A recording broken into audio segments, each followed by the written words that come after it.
Hello, hello. Welcome to The Shrewdness. I'm Prue. Dex and Chiz are with me tonight. And we're back for another hot edition of The Shrewdness podcast. Yoo-hoo!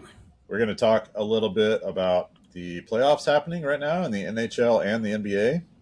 And we're going to give you a quick update on the MLB and the semi-miserable season the Royals are a part of right now. It's full on miserable.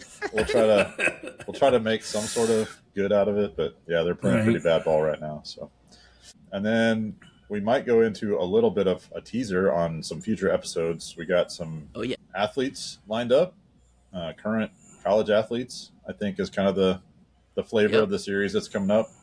So we might give you a little bit of a teaser on that later. And then we've got our World Cup preview coming next week. So be sure and tune in for that. Guys, anything else exciting for the Shrewdness coming up? Coming up. Pretty exciting. It is. Yeah, no. It's not everyone thinks this is a little bit of a slow season as we're getting to the end of NBA, NHL. But it's not because we got World Cup, we got college baseball kicking in, for the playoffs Super regional start this weekend, I believe.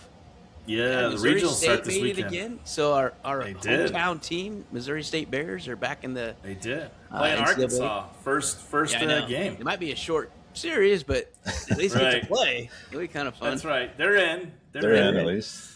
We got a chance. Yeah, that's right.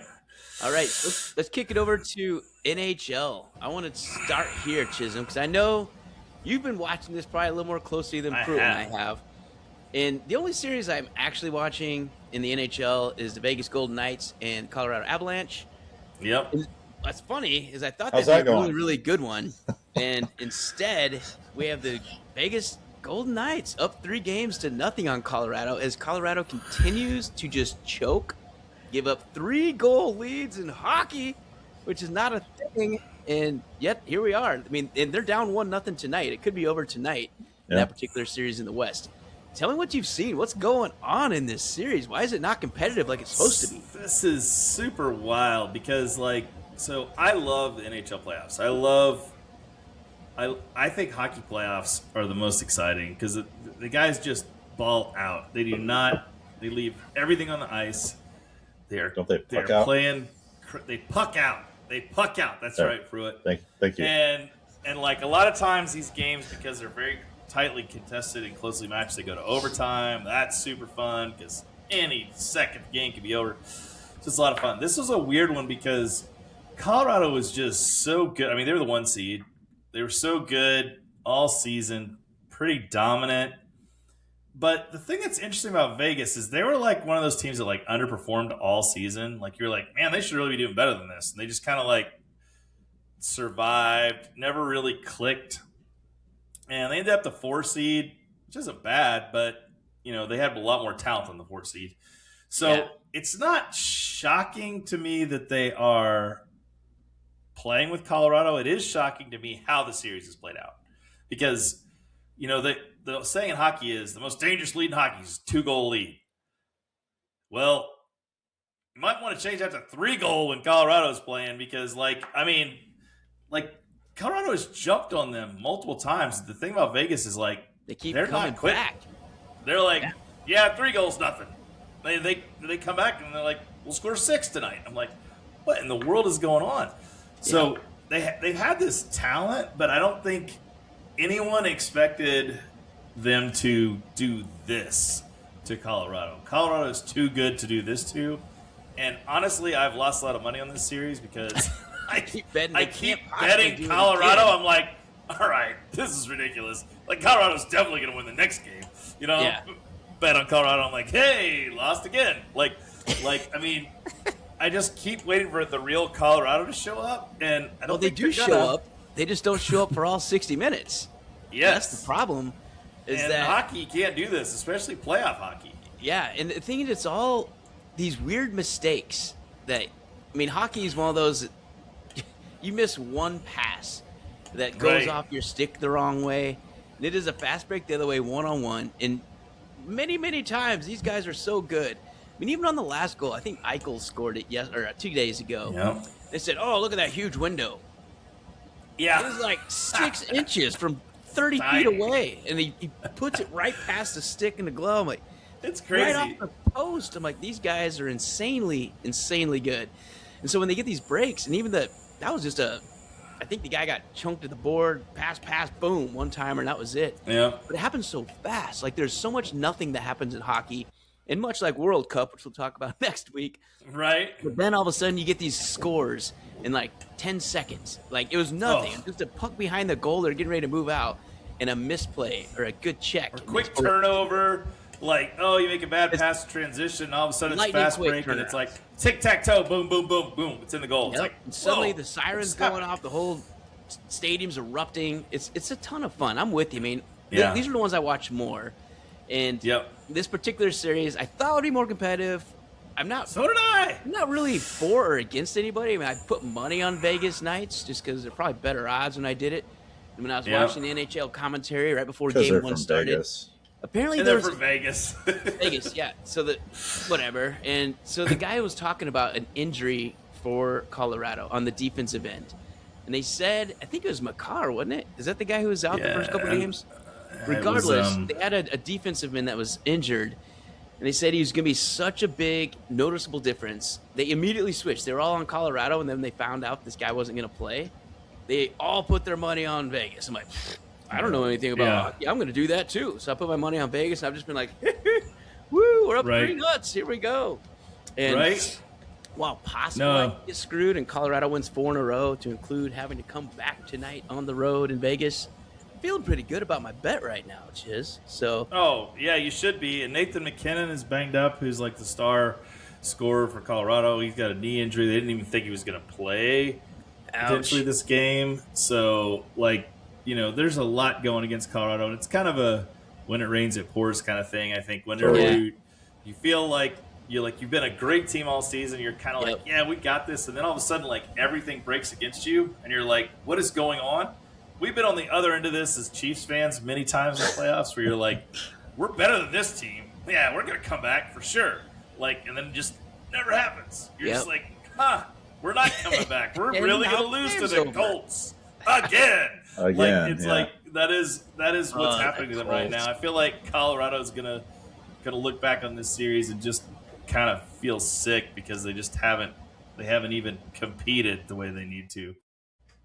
We talked a little bit last year about this time about riding the momentum of a hot goalie. Oh yeah, yes, into the playoffs, right? That can totally carry you, absolutely, in such slim margins. And to your earlier point, I just counted up. There's been 22 overtime periods throughout the playoffs. 22, crazy, including a couple double overtime games. Like, oh, and those are the best. Like you're just like the whole time, just on the edge of your seat because it could happen any second. Dex, you were talking about the microscopic windows and stuff like that. This is they say football is a game of inches, but hockey's like a game of fractions of an inch. I feel like sometimes. You're exactly right, Prue. The other thing that's crazy is like all the stuff that's happening in front of the goal. So guys are like moving around, and there's like screens being set, so the goalie's like like trying to see around, and then all of a sudden. Sticks flying, and then like tips from sticks that exactly. like little deflections. You gotta be able to react like super quick. It's like I don't know how these dudes do it. It's like me either. I think it's one of the hardest positions in sports. I don't know. I really don't know how they react on that because they're getting fired at 90 miles an hour, 100 miles an hour at them. Tip it just off the edge of their stick, and it goes in. Like how do you put that thing on net in the small little box? It has this huge man sitting in it full of pads. There's usually another defender back there too. I'm like, these guys. And by the way, that man is on skates. Yes. That's how this one dude yesterday he dove and got. That's the thing you're talking about. They just go all out to defend. They just dive in front of the puck. Off the freaking kneecap. Like he was like debilitating pain. You can see him writhing on the ice, and then the puck comes by him. He gets on his knees and makes a pass real quick, and then crumples back up. Totally. Oh my God. Like soccer, this guy would have been carted off and flopping out. And dude gets off. He doesn't even leave the ice. I mean, he finally ended up going off, but spits out his bloody tooth and he keeps going. Right? It is absolutely. Throws his tooth up for the fans and like, here's a souvenir. All right, let's pivot over to the East. So this is a series I've not seen one game, frankly, because I think Carolina is far superior.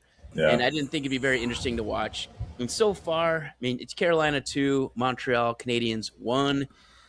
Carolina's the heavy favorite. What have you seen in this series, Chisholm? Is there any hope for Montreal to come back? Do the Canadian fans have something to root for?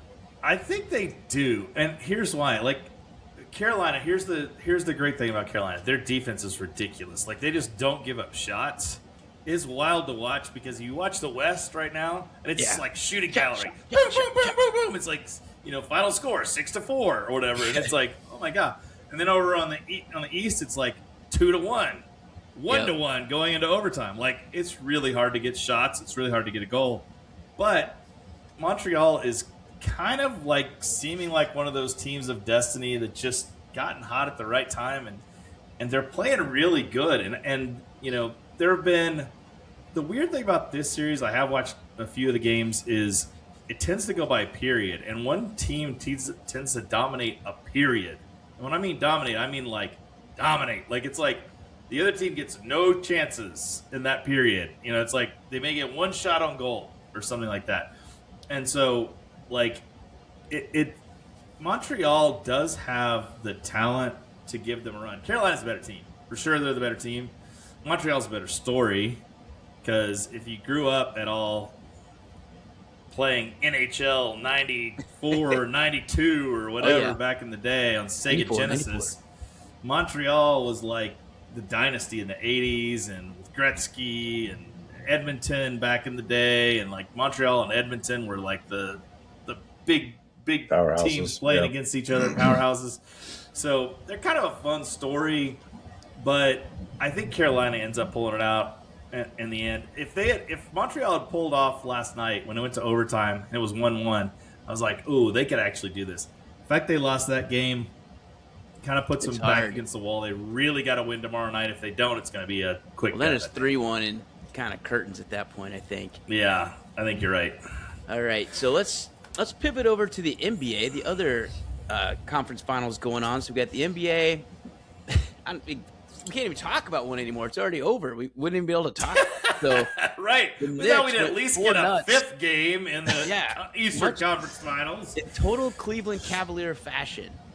Right. They're done already. It's the New York Knicks, who is talented. And speaking of being hot at the right time, New York Knicks are hot at the right time. They're scorching. And it's over. It's 4-0. So they didn't even lose a game.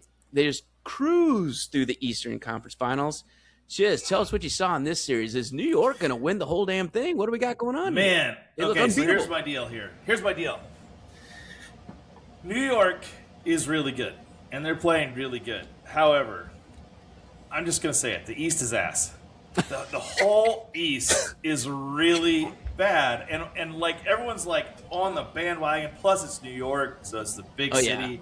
All the media, and everyone's like, "This is New York's year. They're going to do it." I do not think it matters who wins the West. They're going to beat New York. That's my call. Because New York, they look really great, but they're playing far inferior competition. Like Cleveland should not be in the Eastern Conference Finals. Honestly, like nobody in the Eastern Conference should be in the Eastern Conference Finals. That's how bad it is. They should have 0 teams playing in the Eastern Conference Finals. They should have just said, you know what, none of us are good enough to be in it. But the Eastern, they are the best team in the East. Karl Anthony Towns is really good. Jalen Brunson's been really good. Phenomenal. Yeah. Karl Anthony Towns is a lot of fun to watch too. So I mean, they've got a good team. But here's the deal: if they go up against Oklahoma City, who is a complete team, I mean, they're a really complete team, defense and offense. Man, you got MVP.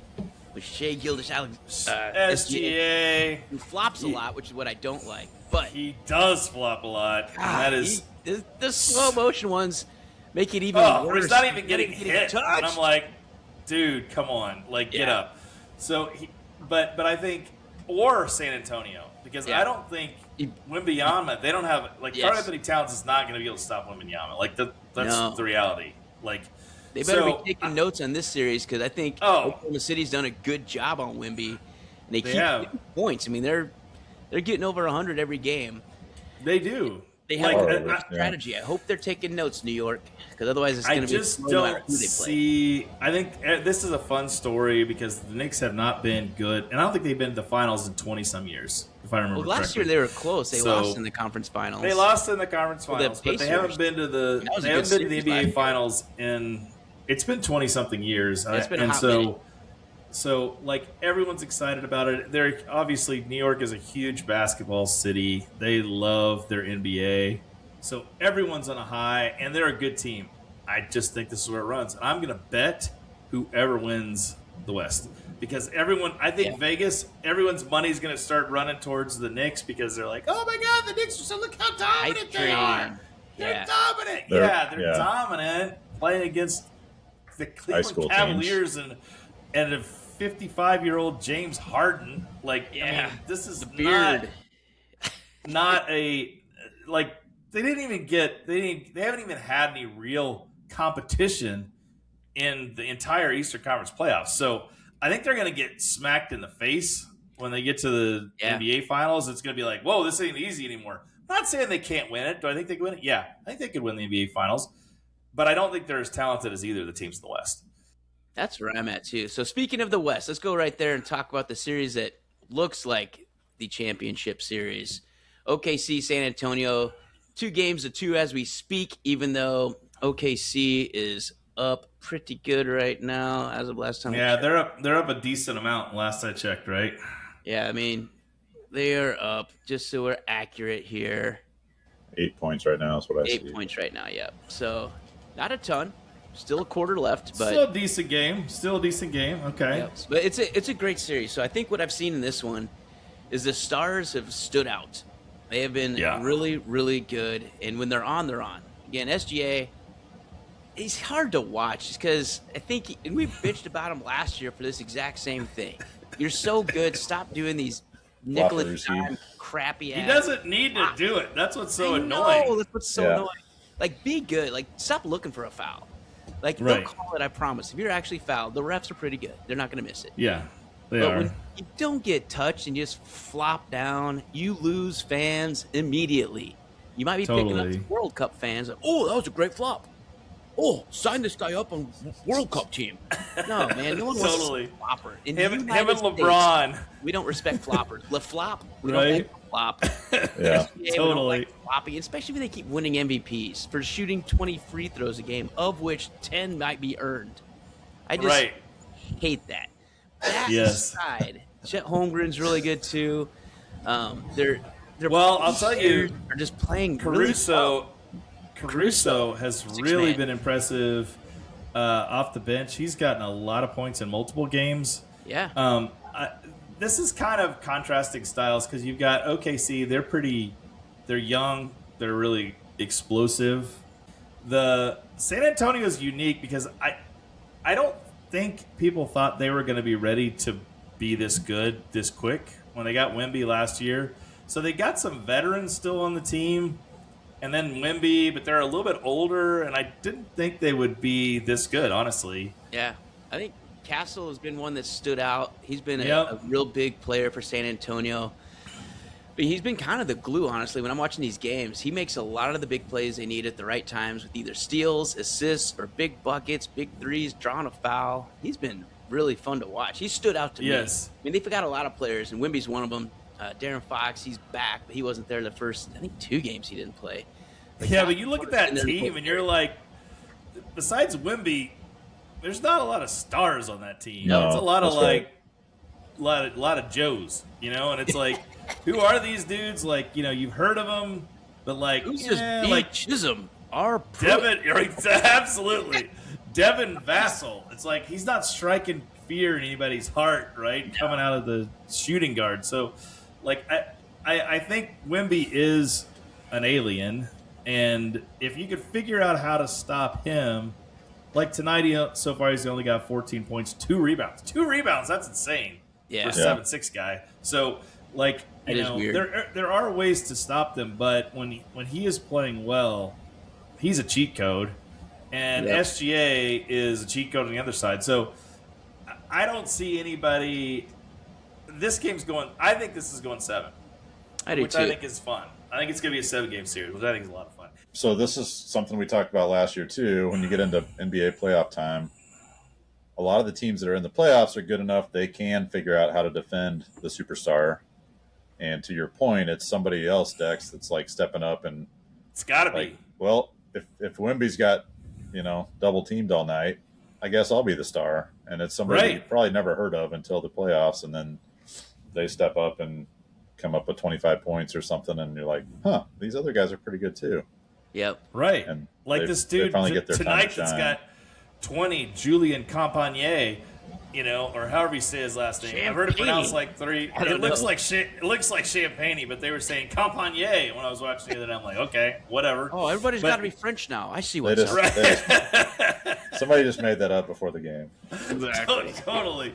But, I mean, he's got 20 points tonight, which is more than he scored all playoffs. So, a guy like that's got to step up when you're shutting down Wemby. But it is a fun series. None of us are big NBA fans, but when it gets to playoffs, I tend to watch because they usually get pretty good games. And this is a series that is worth watching. And I didn't know this much, but if you guys, any of our listeners are big NBA fans, OKC is kind of like now the team to root against because they've been so good lately. Yep. And so, and that to your huge point, market of Oklahoma City, screw you. Screw you, OKC. You and your buy all the best players. My son was telling me like, I hate OKC, and I'm like, yeah, I could see where you would. They have all those big professional teams that have all the success. Oh wait, they have one pro team that happens to be winning right now. So let them have their wins. I mean, exactly. It's OKC. Like Golden State when they were good. Now they've just been hanging on to threads for the last few seasons. It's been embarrassing to watch. Steph Curry never plays. Klay Thompson's barely there if he's not there. I mean, they've lost. They just suck. And it's like OKC, they're in their window right now. Let them have fun. Yeah, exactly.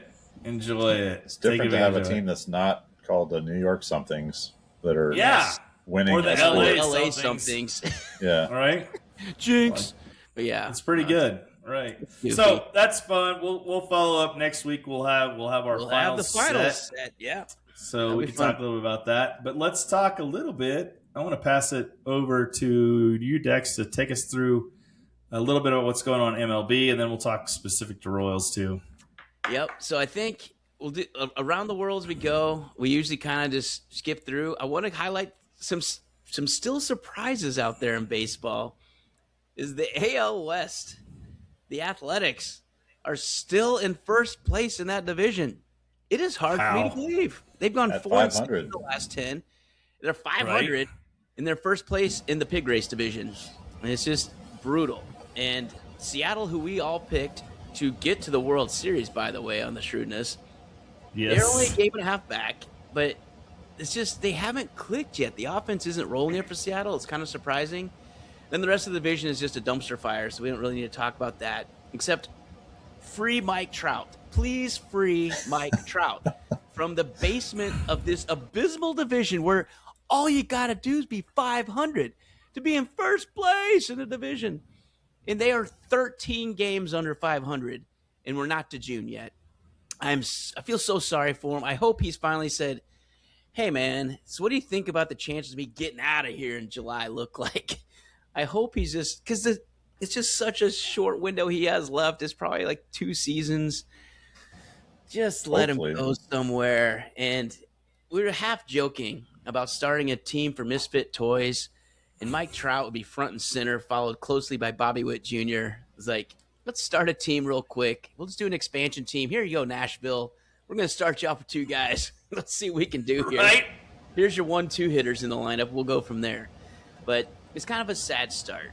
But the AL West is surprising in the A's, in that the Seattle's not on top yet. I still think in about 8 weeks, Seattle's going to be up by 6 to 8 games. They're going to get clicking. The offense will finally start firing all cylinders. That will no longer be a surprise division. What do you guys think about the teams in that division, in our pig race division, where it's just a sloth fest? I would like to see the A's hang on and potentially slide into the playoffs. They've kind of exceeded my expectations anyway. Yeah. Absolutely. So I think I do think the Mariners will start showing up here soon and take that division pretty easily. But yeah, it'd be cool Naylor if they could and stick Julio around. have started hitting, which helps. And those two dudes were both sitting under 200 a couple weeks ago. Now they're both in at least the 200s finally, and so that's trending up for them. I think one interesting story is Nick Kurtz. So have you guys heard of this kid? He's been on base, I think, 48 games in a row. I think he just tied or broke Mark McGwire's record from 1987. Wow, somewhere in there. So I think that's a pretty good news story because that is incredible. It's just incredible. He's an easy kid to root for too. I like him. Yeah, it's just unbelievable. And on that team, who are you pitching around, man? And he just keeps getting on base like, Nick Kurtz, huh? All right, let's go. But it's surprising. So I thought that's a pretty good news story from that division, that team. Yeah. Other teams. So the AL Central, our beloved AL Central with the Royals and the Twins, who we follow, and they're hey, Twins are a playoff team. Twins are a playoff team right now. Currently the final playoff team at 26 and 28, 2 games under. Yeah, I don't know. So I'm not holding my breath again. I think at the beginning of the year I was highlighting I just didn't see the talent on this team for the Twins to do well, and they look kind of what I thought they'd be. I mean, maybe get to 80 wins. Sounds good. Now the Royals, on the other hand, we projected to win this division because we thought the talent would stay there, and we thought the pitching would be enough to carry them. And we found out the pitching cannot just carry that much luggage. You can't keep dragging 5 anchors behind you of a lineup that refuses to hit, refuses to score runs, refuses to get on base, refuses to change. Yeah, they don't change their lineup. They threw out the one-run lineup tonight, guys. Did you notice that? They've That's done the standard that a lot. one. And they came through in a big way. They scored their one run. And who is responsible for their one run, Prue? My guess is it's Bobby Witt Jr. A solo home run for Bobby Witt Jr. That's Indeed. right. Yeah. Just so sad. And again, they had 4 hits. One was the solo shot by Bobby Witt today. 3rd inning, so he even got the scoring early. But at that point, what was the score in the 3rd inning, Chiz? Did you check that out? Oh yeah, it was. By the time they scored, it was 9 to. It was 9 to nothing. That made it 9-1. Yeah. So now it's 15-1. 24 hits for the 24 Yankees. Hits. 24. I think that's more than the Royals have had all season. 24 hits. Yeah, that's all of May. So in one game. I don't know if that's happening anytime soon. I mean, the Yankees have brought up their backups for this game, so that's good. And Tyler, you know what it is. I think I see that Tyler Tolbert is pitching.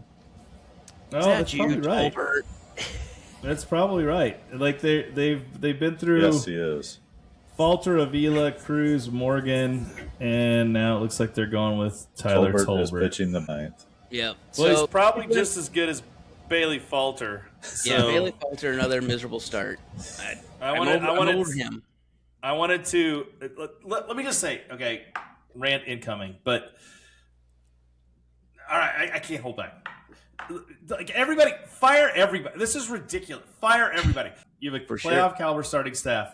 You have the first 4 batters of the lineup were all on World Baseball Classic teams. Okay, and like one of them is the second best player in baseball, in my opinion, behind Shohei Ohtani and Bobby Witt Jr. And you're 10 games under 500, and you're scoring like 2 runs on average a game. Okay. They started Bailey Falter tonight. Bailey Falter should be on no roster. Let me help you understand how bad Bailey Falter is. The first inning, this was what happened to Bailey Falter in the first inning. So the first out was a line out. It was a soft 92 miles an hour off the bat, okay? So that wasn't too bad. But then the next batter, Aaron Judge, hit a freaking piss missile 109 miles an hour right at Bobby Witt.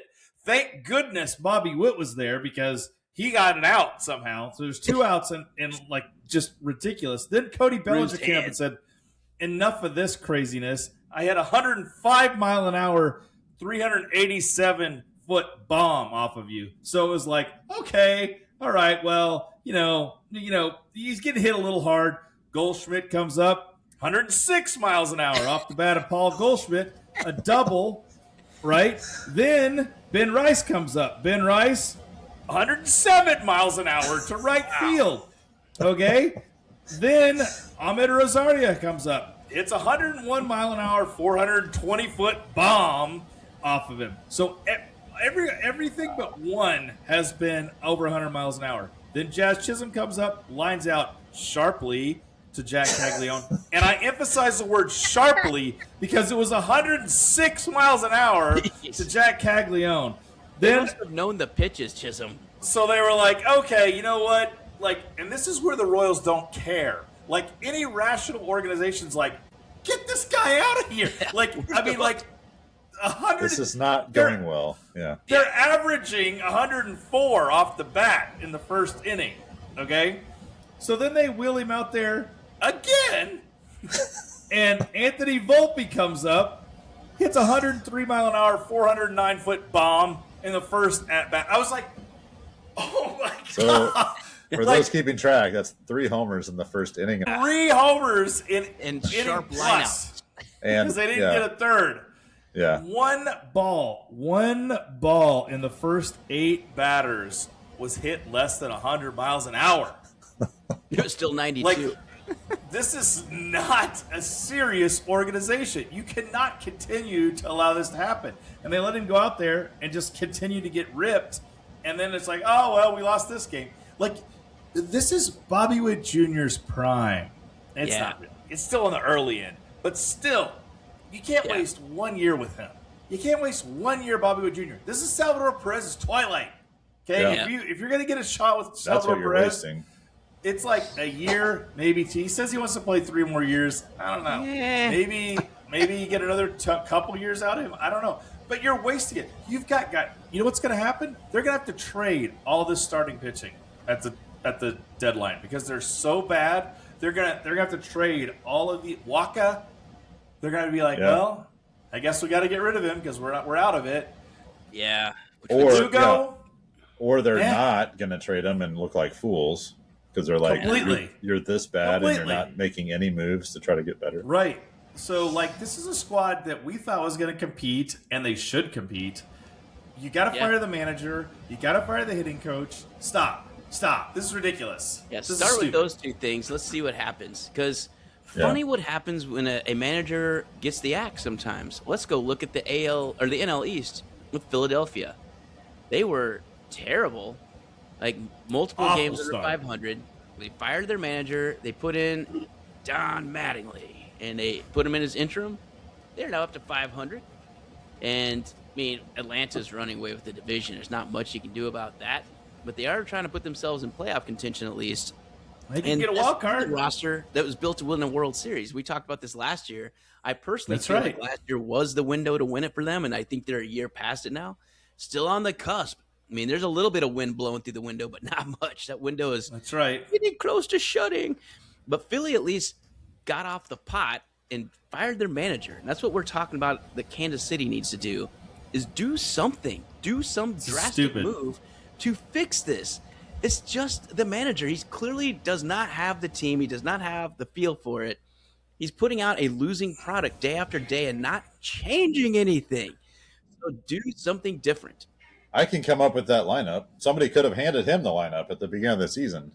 And he's like, well, new game. I guess I'll just use the lineup from yesterday. Let's do that again. What we put up? 1 yesterday? All right. Let's do that again. Let's try that. Like, see how this works. Definition of insanity. And the other thing I have to say before we get off the Royals is lights out Lucas is lights fully on Lucas. Do not put this person anymore in a closing situation. It's not his deal. I thought it was. I was wrong. Yeah. I thought he could do it. He can't. He doesn't have the mentality. Daniel Lynch. Let's give Lynch a shot at it while we're trying to figure things out. I don't care who it is. Let Tolbert close. I don't give a just don't put him out there. Yesterday, they were winning the game against the Yankees going into the 9th, and I was like, oh, here we go. Lights out Lucas is coming in. And sure enough, boom, boom. It wasn't bad enough just to let the tying run score. You had to get the go-ahead run in. You got to do it all at once. Like, I don't know where Estevez is. I heard that he's rehabbing, and We'll see. Reagan's had a setback the other day. The wheels are rapidly coming off, and I heard "Let's Go Yankees" chants in Royal Stadium, which is the worst kind of disrespect when you don't have enough fans in the stadium to drown out the Yankees fans. Like, the ownership better learn. If they want to build this new park and they want people to be excited, they need to compete. They need to at least pretend like they're going to compete, not Cleveland Indians. And you don't need to lose your way into the new stadium. You already got it. Just start playing now. Get people excited. Right. I'm with you. Right. All right, so we look at the AL East. Tampa Bay still on top. The Yankees still right on their heels, 3 games back. Then it's a long ways back for Toronto, Baltimore, Boston. We go to the NL East. Like I said, Atlanta's running away with it. They're up 8.5 games. Best record in baseball at 37-18. They look great. By, again, surprising to me, Washington. Yeah. And they won again tonight. Clawed their way back in there. So Miami is they're too far back to really worry about. But the Mets, the poor little Mets, they've lost 4 in a row, and it's just how are they this bad? Like, speaking of the Royals, the Mets are the Mets are the Royals with even more talent and more payroll. Juan Soto, I'll hold your body and give you Juan Soto. Right. So they've had some injuries, but I don't think there's any excuse to be this bad. So Mets, you are just losers right now. NL Central. Right. So this division still all above 500. The whole damn thing. All of them still above 500. That's crazy. And that is considering that Cincinnati had one of the worst stretches in baseball this season in May. Yeah. And they're still at 28-25. The Cubs have lost 10 games in a row. They've gone from first in the division to last in the division. And they're still 29-26. Right. So that is what this division. They can go on 10-game losing streaks and still be 500. Still be better than the A's. Is what we talk about year after year after year. And if you're a baseball fan and you watch NL Central, it's the team you never think's going to be there because you continue to just devalue them. You just don't give any respect. Right.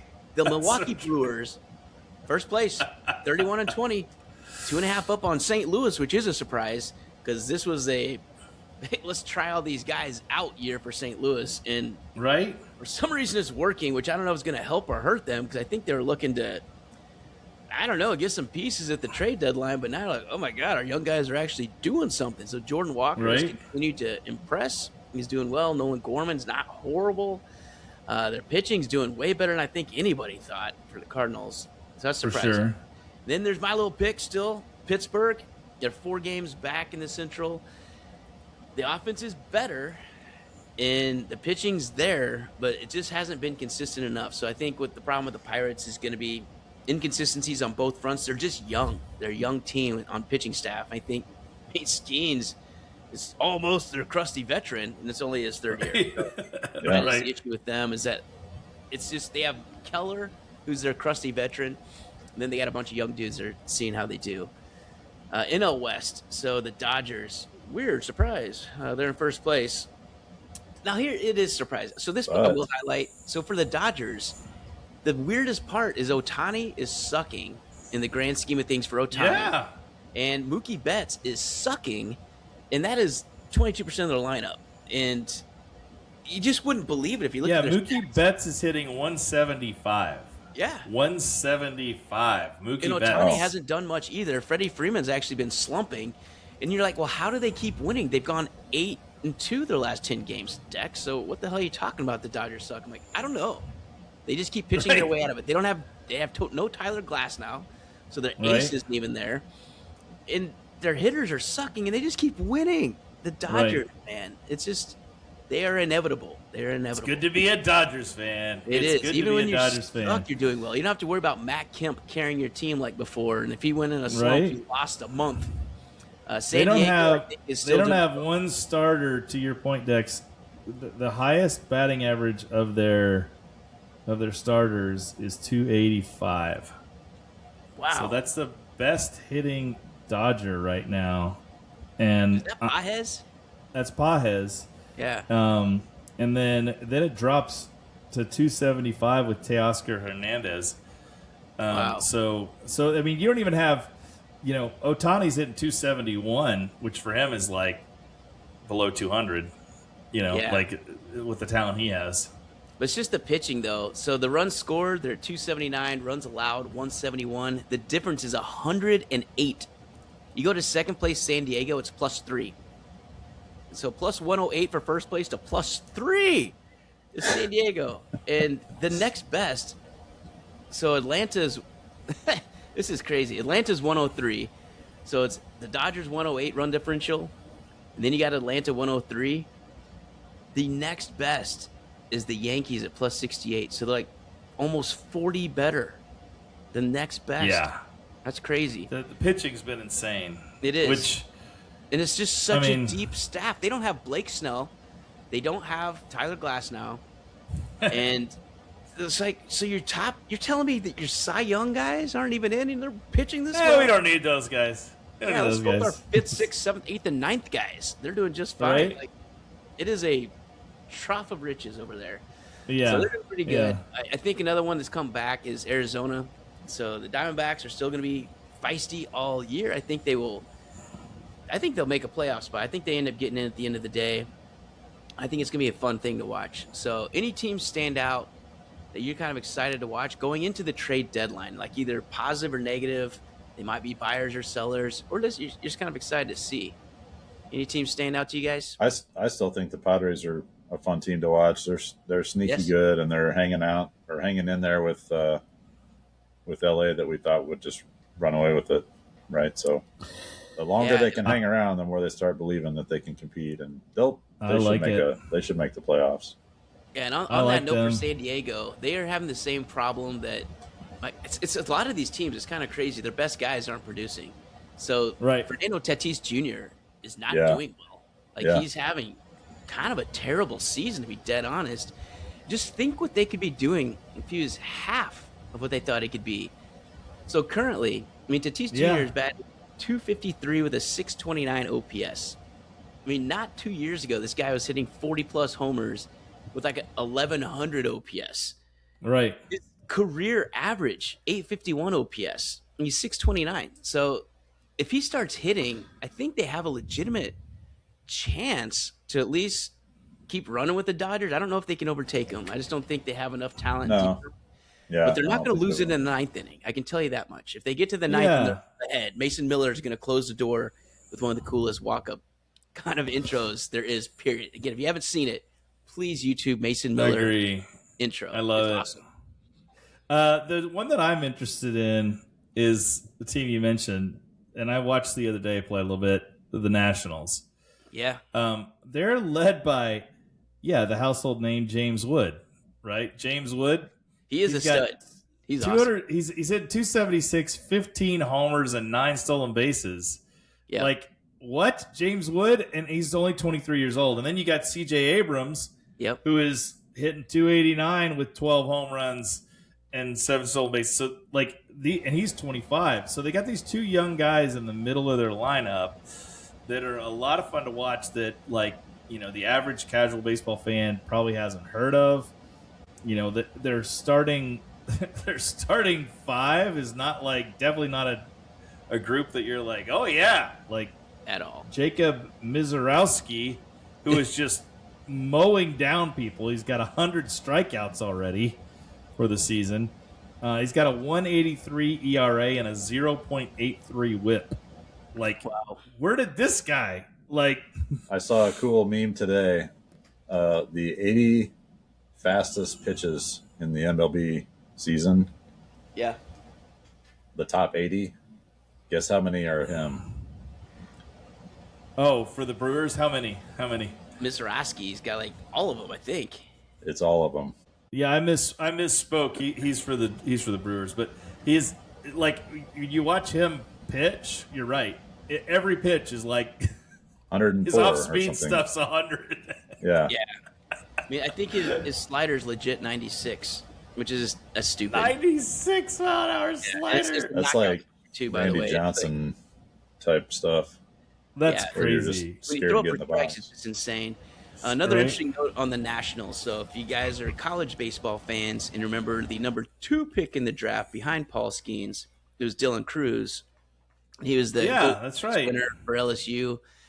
They got him up kind of fast, not too fast, because again, that's why you draft college guys. And he was a can't miss prospect, man. That's the thing. And he's kind of been struggling. So they just called him back up. So he's been in the minors the whole season. And he got called up middle of last week. He's doing okay. They got him in the 5-hole now. So if you're Dylan Cruz on your dynasty teams or fantasy baseball, I wouldn't put him in your lineups quite yet, but he is back up. So keep a lookout on him. The thing is, he was actually getting on base at a good clip. He's getting extra base hits, if not homers, in the minors. So he's at least doing that and stealing bags for you. So Dylan Cruz, look for him to be a big part of the Nationals moving forward this season. And they got him right in the middle of the lineup. So I think they're expecting good things from him. And I'm hoping so, too. He's on my fantasy team. So Dylan Cruz, good luck to that kid. He's a really good kid, too. He interviews well, and I really want him to do well. I just think he's got too much talent to suck. So I hope Dylan Cruz rallies. Absolutely. Here. And all right. All right. So I tell you what.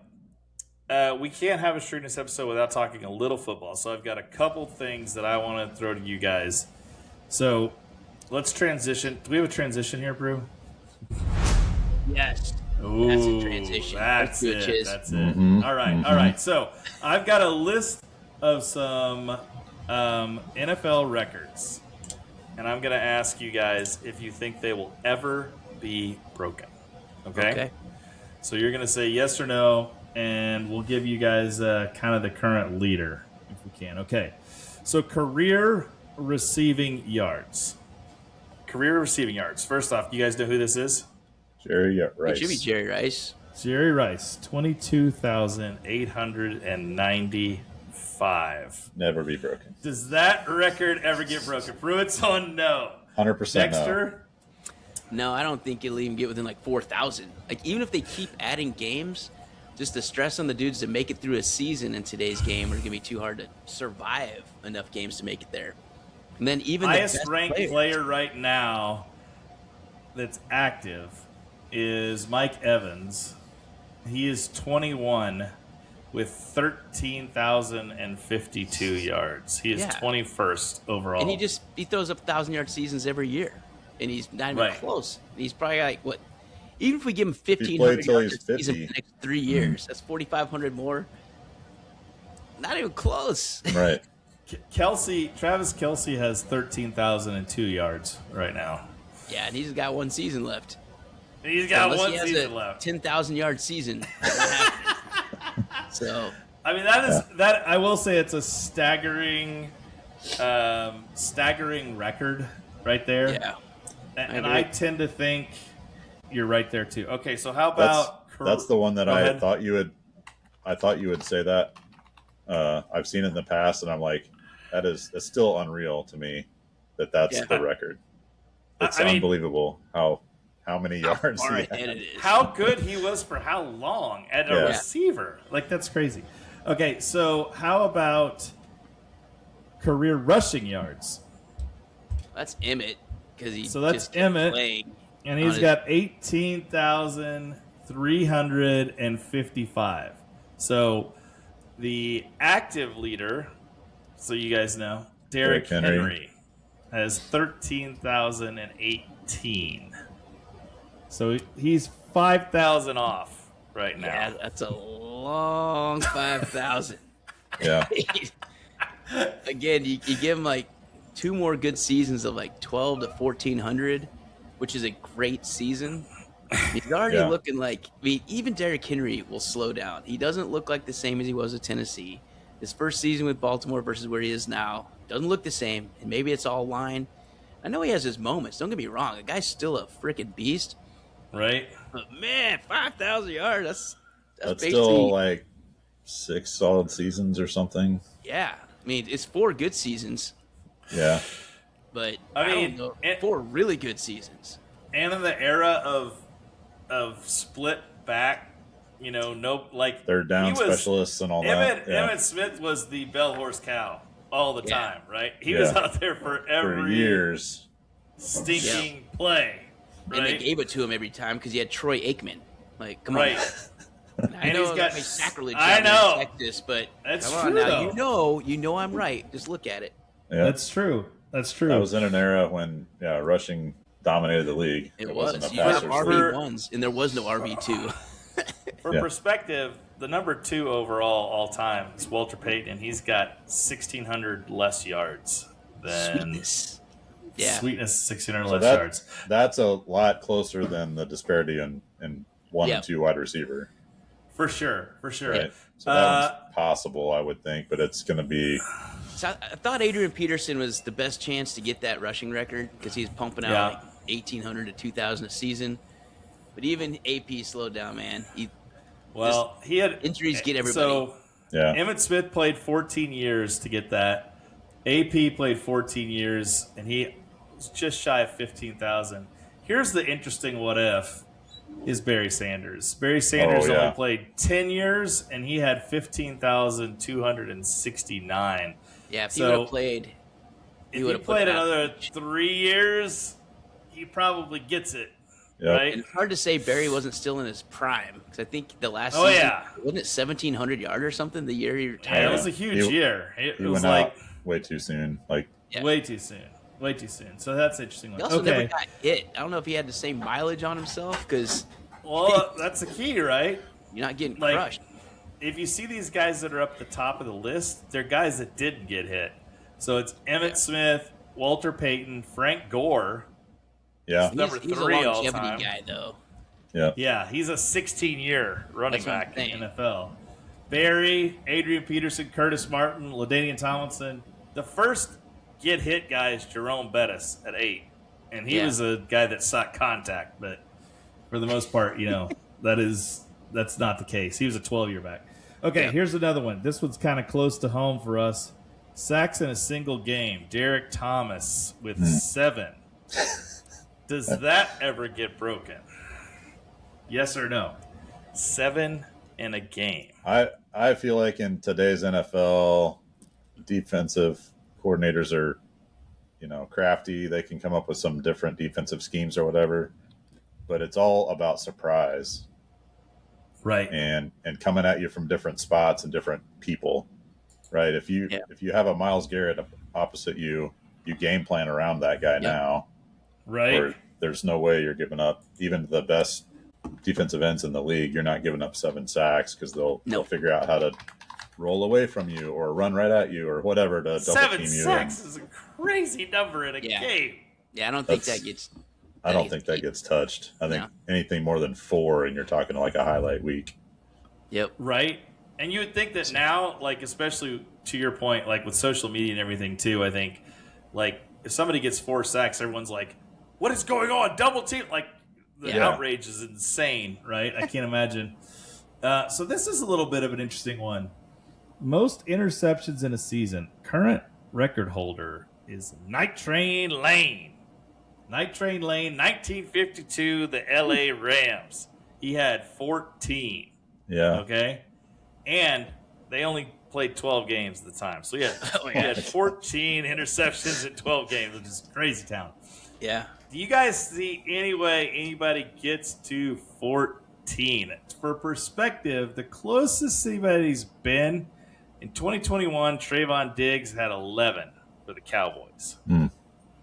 I mean, I don't, because the best guys don't get thrown at, which is kind of a weird thing. They just get less targets. And as Pruitt was saying, you'll just go a different direction. Why am I going to throw at their best guy when I can throw at their nickel guy?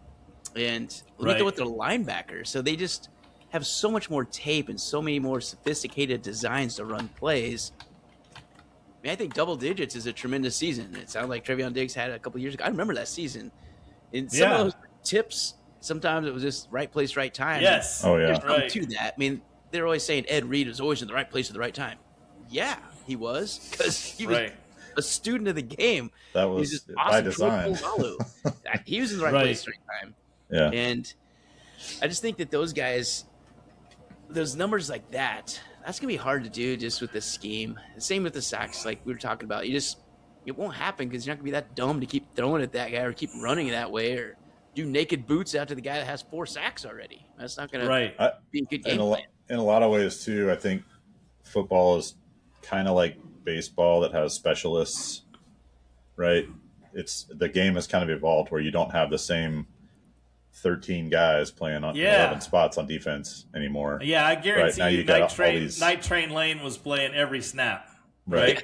And now you got third down specialists, and you got, pass rushing specialists, and you got nickel and dime defenses and all this stuff. And so the reps, to your point earlier, Dex, the number of reps these guys are getting for opportunities to pick the ball or to run the ball or catch the ball or whatever, there's just a lot less opportunities these days by how the game has evolved. So okay, so three more I'm going to throw at you. Consecutive starts by a quarterback. The record, anyone know this one? It's Brett Favre, isn't it? Brett Favre. Like 321. Okay. 297 regular season. Let's go regular season. 297 regular season consecutive starts. Okay, for perspective, number 2 just came back last year, Phillip Rivers. He had 243. The active leader, anyone got a guess here? On the active Josh Allen. Not Aaron Rodgers. Josh Allen. Good call, Prue. He is 122. So Josh Allen would have to double that plus another. That's a lot of seasons. He's played is it like 7 years? So he'd have to play 17 or 18 years to get there. He has played 7 years. That's right. Yeah, you got to play through some stuff. I mean, it's a toughness indicator for one. Just they're always hurt. They're always playing right. Nicked. I mean, Brett Favre was playing with a finger going sideways a couple of those games. Yeah. And probably through a few concussions. And I think the hardest part will be is not having one game for a concussion protocol in today's game. Oh, I don't think it can happen. Like, yeah. I'm amazed Josh Allen, to be dead honest, hasn't had that because he's gone into the tent a couple times during these games. Uh-huh. You know what I mean? There may have been some stretching of the rules a little bit a couple times with Josh Allen. There was one that I was pretty sure he got up a little funny and was like, totally. Yep. They're like, Doc, he's good, Doc. How much do you need? He's good. I know. Right? Yes to yes. Stay win. Stay win. Right. Totally. 122. I mean, that's a lot. And I'm on no. I don't think it can get touched. It's just too many seasons of luck. You have to be too lucky. Yeah, it's a record for a reason, right? So the odds are that it's going to stay for a long time. Okay, so I'm going to throw out 2 more. Most total touchdowns in a season. Okay? Who do you guys think has it? It's not Priest Holmes. Is it LT? Was it LT? LT. Like good call. LT had 32. 31 in a season. LaDainian was 31. I So think Priest Holmes had like 27 or something. I thought 1 year. He's definitely in the 20s. So this is for those of you. It's rushing and receiving. So that's key. Yeah. Priest Holmes had 27. Sean Alexander in 2003, and Sean Alexander had 28 in 2005, and then LaDainian Tomlinson had 31 in 2006. So the closest anyone recently has come is 21, and that was Alvin Kamara in 2020. Wow.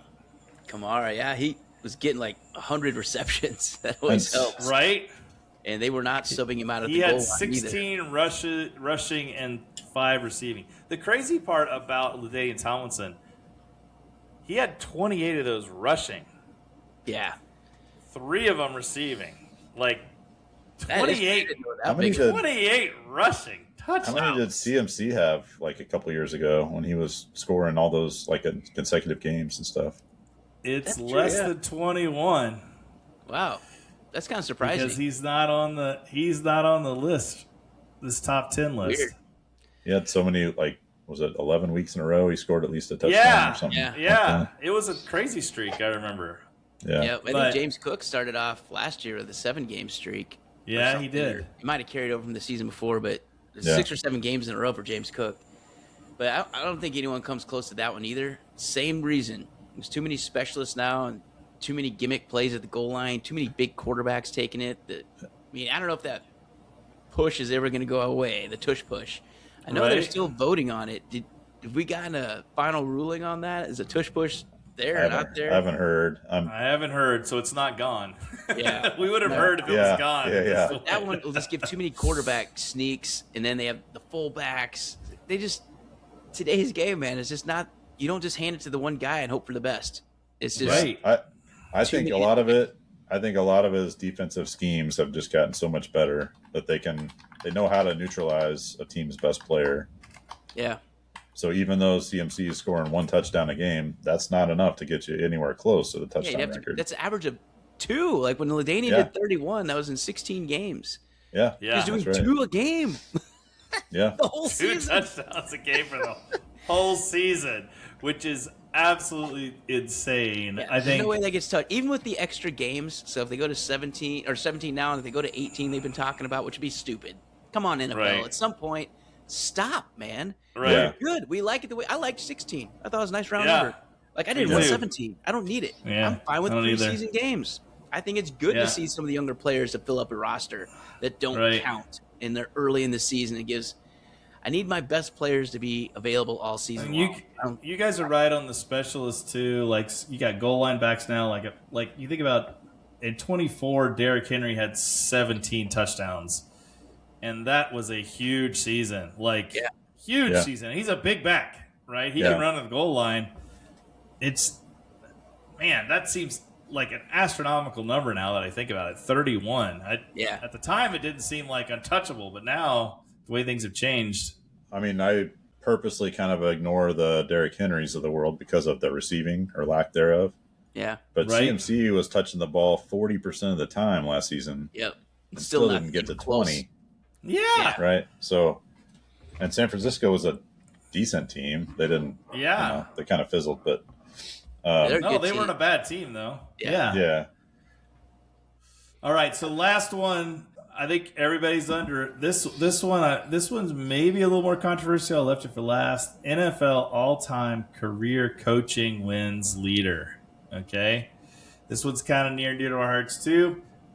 The all-time leader is Don Shula, 347. He coached for 32 years. So that is a long Hard to not time. get fired in 32, like 3 But years. now. 32 years, 10 347 wins a year. wins. That's 10 wins a year. Yeah. That's a lot of wins in a career. Bill Belichick, who I think is done because he's gone cuckoo, is He's busy. at 333. So he is 14 short.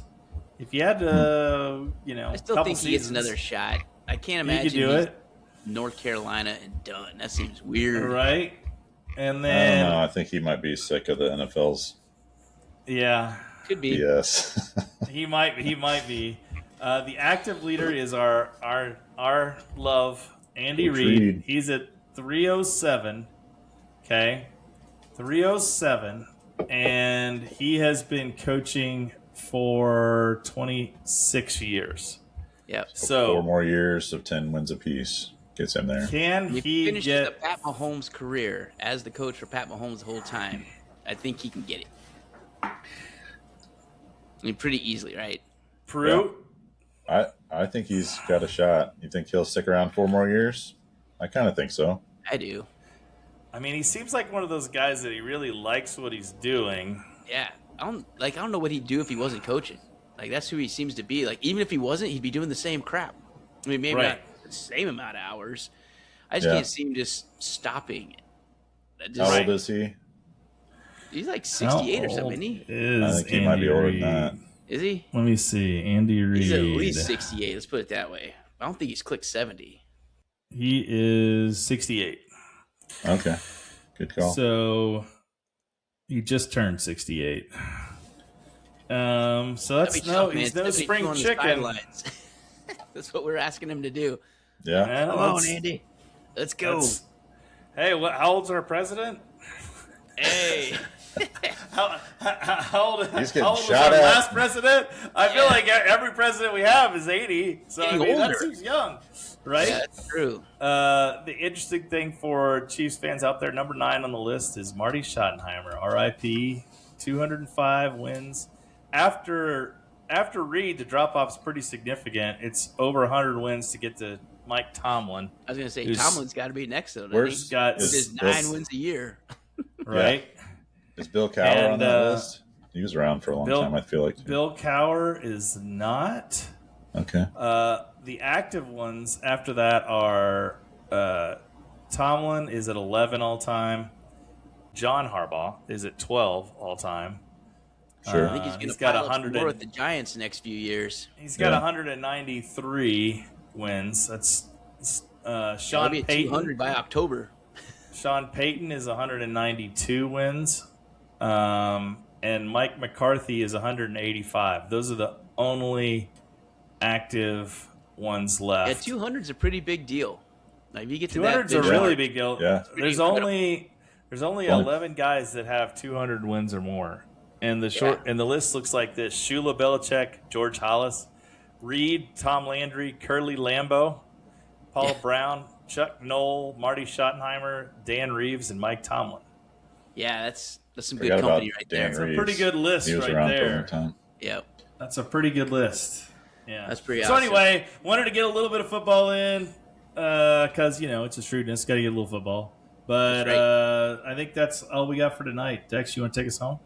All right, so as we go into next week, we're going to get you all ready for World Cup. It's going to be awesome. We're going to do a World Cup preview. We're going to tell you who you need to root for, what's going on, what city's got what, and how this whole thing works. So if you're not a big soccer fan or football fan, tune in next week. You're going to get a full scoop. We're going to have some good questions. We got a great guest coming on. He's going to get you all ready to go for World Cup. And after that, we're having a very cool collegiate athlete series. We'll have a cool, clever title coming to you soon. We're tossing about some, but we're going to have a kid from Chiz has some Arizona ideas. State. So we're going to be talking some baseball with Arizona State pitcher Austin Musso. So that'll be awesome. We're going to get a time set up for him. We're going to hopefully have Davis Fogel from Gonzaga. So talk some basketball, D1 hoops. That'll be cool. kind of fun. Then we're still tossing around a couple other ones. We have one before we toss out names. We got some college basketball for women's. So we have a recruit heading to the Gophers. We're trying to get on. So we'll talk about that once. If she confirms, we'll get her, throw her name out there. But before then, we'll keep it silent, keep you intrigued. And then we might have a couple other football dudes coming as well. So I think Chisholm's going to try and work behind the scenes, and I got one I'm working on as well. It'll be really cool. We're going to answer the questions. What happens? So now you're in D1 NIL Portalville that none of us really know what it means. We're going to get those questions answered for you, and I think it's going to be a blast. So we're going to figure out what's a day in the life look like. What does going to school mean as a D1 athlete in today's world? After your season ends, what does that mean? Is half your team leaving? What do you do? Like, what do you decide? You have like an agent working for you. So we're going to find out all these questions. So this is going to be an awesome series. I hope you'll tune in for that. We're super excited for it. I am excited for that. I think it's going to be really interesting to hear, like you mentioned, like the keywords you said was in today's world, right? Things have changed a lot in the last 5 years or so. And big time. We'll give you the first maybe peek behind the curtain that you haven't heard before. Absolutely. So we'll talk about the recruiting process, how they got recruited, why they picked where they went. Kind of go from there, man. So be super pumped. I'm super excited about that series. That'll be coming up probably the last few weeks of June. We're going to try and do that throughout the summer. That'll be awesome. Because we know the Royals won't be any fun to talk about. In Right. For sure. We'll keep you up to speed on what's going on in baseball and NFL too, of course. But that's gonna be a fun series for sure. It should be good. So all right, enjoy watching the rest of the NHL NBA Finals. We'll have should be set by the time we air next week of who's gonna be playing in the NHL and NBA Finals. So enjoy the rest of those series. And until next week, do as you always do. Stay shrewd. Stay shrewd, everybody.